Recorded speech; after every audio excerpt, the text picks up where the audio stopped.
Masters pavilion show में आपका स्वागत है। पोस्ट मैच एनालिसिस से डिटेल डिस्कशन करेंगे मैच के बारे में, जो मैच खेला गया Sunriser Hyderabad versus Delhi Capitals. Sunriser Hyderabad के कप्तान पैट कमिंस ने शानदार टॉस जीता और पहले बल्लेबाजी करने का फैसला किया। मेंटली वो वही मैच जीत चुके थे क्योंकि उनको लग गया कि अब 240-50 फायर पावर से मार के दिल्ली को गेम से साइड ऑन कर देंगे। ये मैच विशाखापट्टनम की पिच पे खेला गया। पिच थोड़ी सी स्लगिश थी, स्पिनर्स को मददगार थी। दोनों ओपनर्स मैदान में आते हैं, ट्रेविस हेड और अभिषेक शर्मा दोनों मैदान में आते हैं। अभिषेक शर्मा का मन नहीं लग रहा था खेलने का, ऐसा लग रहा था क्योंकि वो सॉफ्ट सिंगल था। ट्रेविस हेड वॉक करते हुए वहां पहुंच गए। अभिषेक शर्मा के रनआउट होने के बाद तो मिचेल स्टार्क थे, वो अपने फायर अप हो गए। शॉर्ट बॉल करी ईशान किशन को। ईशान किशन हमेशा फंसते हुए नजर आते हैं शॉर्ट बॉल पे, और उन्होंने फील्डर भी थोड़ा सा डीप रखा, उस फील्डर को साइड ऑन रखा और एक बड़े फील्डर स्टब्स को वहां खड़ा किया और पूरी प्लानिंग के साथ ईशान किशन को पवेलियन भेज दिया। इसके बाद नीतीश कुमार रेड्डी, कुछ समझ नहीं आया नीतीश कुमार रेड्डी करना क्या चाह रहे थे। स्लोअर बॉल मारने गए, कैच आउट हुए और इसके बाद ट्रेविस हेड को part of planning, Travis head ने 2-3 शॉट अच्छे दिखाए, प्लानिंग, एग्जीक्यूशन, और छठी बार मिचेल स्टार्क ने ओवरऑल क्रिकेट में ट्रेविस हेड को पवेलियन भेजा। वही गुड लेंथ से पीछे गेंद रखी, ट्रेविस हेड के आर्क से बाहर गेंद रखी, ट्रेविस हेड गेंद का पीछा करने गए, एज लगी और शानदार कैच केएल राहुल ने लिया। पावर प्ले के खत्म होने तक 58 रन थे, 4 महत्वपूर्ण विकेट खो दिए थे। रन रेट कम फिर भी नहीं हुआ, 10 का रन रेट चल रहा था। इसके बाद अनिकेत वर्मा और क्लासन के बीच एक पार्टनरशिप लग गई। 10 ओवर में टीम का स्कोर पहुंच गया था 115 रन और 4 ही विकेट गिरे थे। टीम अच्छी कंफर्टेबल 11 के रन रेट से खेल रही थी। इसके बाद मोहित शर्मा की ब्यूटीफुल बॉल जो क्लासन को पड़ी और विपराज निगम ने क्या कैच लिया क्लासन का, और वहां से गेम पलट गया। 5वां विकेट क्लासन का गिरा। इसके बाद अभिनव मनोहर क्या करना चाह रहे थे, बिल्कुल गुगली नहीं पड़े कुलदीप यादव की और वो भी पवेलियन चले गए।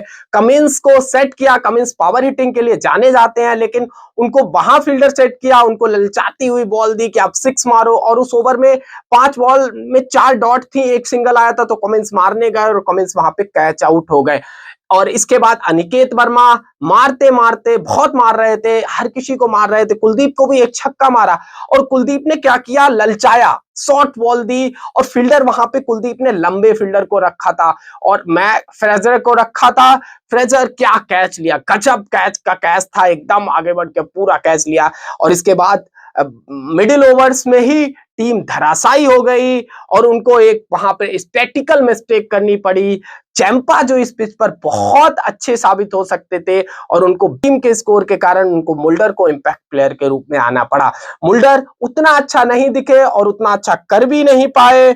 और इसके बाद जो अनिकेत वर्मा ने 74 रन बनाए भाई, टीम लड़खड़ा गई और टीम मात्र 163 रन बनाने से 20 ओवर में बहुत बिलो पार टोटल था, क्योंकि इस 180-190 टोटल बनना चाहिए था। अगर बॉलिंग की बात करें तो मिचेल स्टार्क ने पंजा खोला, 3.4 ओवर में 35 रन 5 विकेट। मिचेल स्टार्क को जाना जाता है कि वो टेल को एकदम साफ कर देते हैं और उन्होंने वही किया, टेल को साफ किया। इसके बाद मुकेश कुमार थोड़े से ऐसा लगा इंजरी से बाहर आ रहे हैं, उन्होंने 2 ओवर में 17 रन, कोई विकेट नहीं। अक्षर महंगे साबित हुए, 4 ओवर 43 रन, कोई विकेट नहीं। विपराज निगम 2 ओवर 21 रन, कोई विकेट नहीं। मोहित 3 ओवर 25 रन, 1 विकेट, बहुत महत्वपूर्ण विकेट लिया क्लासन का और क्या लाजवाब कैच लिया विपराज ने। कुलदीप यादव बहुत बेहतरीन बॉलिंग, 4 ओवर 22 रन, 3 विकेट। आज जिस दिन पिटाई पड़ रही थी उस दिन 4 ओवर 20 रन, आज भी कम पिटाई नहीं पड़ रही थी, 4 ओवर 22 रन, तो ये पूरा सेट रहा, बहुत बढ़िया बॉलिंग। इसके बाद 163 के जवाब में जब दिल्ली मैदान पे उतरी तो दिल्ली के दोनों ओपनर फ्रेजर और डुप्लेसिस बहुत अच्छे नजर आए। पहले ओवर में फ्रेजर को शमी ने फंसाया, शमी ने उनको ऑफ द स्टंप बॉलिंग करी, थोड़ा सा वो रस्टी नजर आ रहे थे, लेकिन इसके बाद अभिषेक शर्मा बॉलिंग करने आते हैं। अभिषेक शर्मा ने डीसी के हाथ खोल दिए और Delhi capitals bought a buy. Du Plessis को कितना 2 करोड़ में खरीद लिया, कितना अच्छा बाई है भाई। और डुप्लेसिस इनके लिए बहुत अच्छा साबित हो रहा है। और डुप्लेसिस ने शानदार पावर प्ले गया इनका, 52 रन और कोई विकेट के नुकसान पे नहीं, 6 ओवर में गेम लगभग वहीं समाप्त कर दिया था डुप्लेसिस ने। इसके बाद मिडिल ओवर में आते हैं। मिडिल ओवर में डुप्लेसिस अंसारी की गुगली को नहीं समझ पाते हैं। जीशान अंसारी की बात करें तो 2016 अंडर 19 वर्ल्ड कप खेला, इसके बाद वो गायब हो गए, लेकिन यूपी क्रिकेट लीग से वो वापस आए और उन्होंने वहां हाईएस्ट विकेट टेकर थे। और यहां से जीशान ने 3 दिल्ली के पिलर्स को आउट किया। पहले उन्होंने डुप्लेसिस को 50 रन बनाए, डुप्लेसिस ने 28 बॉलों में।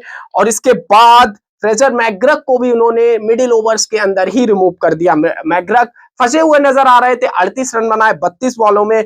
केएल राहुल ने पहले समी को चौका मारा, फिर एक छक्का मारा समी को। ऐसा लग रहा था केएल राहुल का रिवाइवल हो चुका है, केएल राहुल वही केएल राहुल नजर आ रहे हैं। लेकिन केएल राहुल 15 रन बनाकर बोल्ड हो गए। आप तो लेग स्टंप के बाहर स्पिन को नहीं पिक पाए और वो आप स्टंप उनका उड़ा गई। 15 रन बनाए 5 बॉलों में, बहुत बढ़िया। इसके बाद अभिषेक पोरल और स्टब्स ने पारी को संभाला और पारी मैच को जीत की राह तक पहुंचा दिया है। अभिषेक पोरल 34 रन बनाकर नाबाद रहे 18 बॉलों में, वहीं स्टब्स 21 रन बनाकर नाबाद रहे 14 बॉलों में। और दिल्ली ने कंफर्टेबली 16 ओवर में इस टोटल को जीत लिया और दिल्ली 7 विकेट से इस मैच को जीत लिया और 18 बॉलें बची हुई थी। अगर बात करें एसआरएच की बॉलिंग की तो एसआरएच ने समी ने 3 ओवर में 31 रन देकर कोई विकेट नहीं लिया। अभिषेक शर्मा बहुत महंगे साबित हुए, 3 ओवर में 27 रन कोई विकेट नहीं। कमिंस ने 2 ओवर में 27 रन देकर कोई विकेट नहीं लिया। एक कैच छूटा समी के ओवर में, होना चाहिए था वो कैच।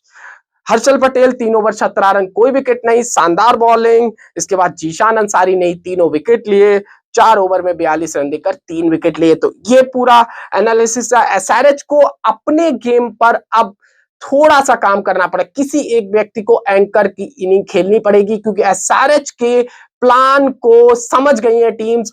अब वो क्या कर रही है, वो डेथ ओवर वाली बॉलिंग पावर प्ले में कर रही है एसआरएच के लिए, वही मिडिल ओवर में करे यॉर्कर्स और रेंज से बाहर, सबके लिए प्लान नजर आता है। जो मारने वाला उसके लिए प्लान नजर आ रहा है, उनको रेंज से बाहर बॉलिंग दे रहे हैं जिससे वो लॉन्ग हिट ना कर सके।